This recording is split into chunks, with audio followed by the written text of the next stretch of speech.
হুম, আমি লাইভ করে অনেক ফেমাস হয়ে যাইতেছি, মানুষজন আমার সাথে ছবি তুলতেছে, আমি লাইভ থেকে ইনকাম করতেছি, এগুলো তোমার ভালো লাগতেছে না? না তুমি জেলাস? হ্যাঁ, তুমি চাইতেছো না আমার ক্যারিয়ারটা দাঁড়াক। সব জামাইয়ের মতো তুমিও এরকম। আমার তো মনে হচ্ছে টাকা পয়সা গয়নাগাটি চুরি সেটা তোমার হাত আছে। তুমি নিজের টাকা নিজে চুরি করছো যাতে আমি লাইভ করতে না পারি, আমি যাতে ফেমাস হইতে না পারি। আমি একটু লাইভে যাব, আমি লাইভে যাই বলবো আমার জামাই একটা চোর, সে নিজের টাকা নিজে চুরি করে আমাকে ঘরে বসায় দিছে, তারপর আমি লাইভে যাইতেছি। লাইভ করবি না? লাইভ করবি?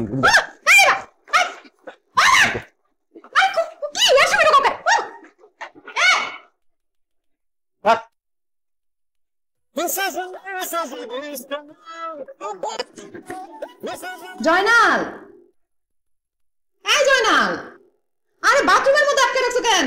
দরজা খুলো। কেমন ভালো লাগতেছে? এই বাথরুমের মধ্যে কেউ কাউকে আটকে রাখে নাকি? তুমি ওইখান থেকে লাইভ করো, লাইভে বলো যে আমি রাজার টয়লেটে আটকা পড়ছি।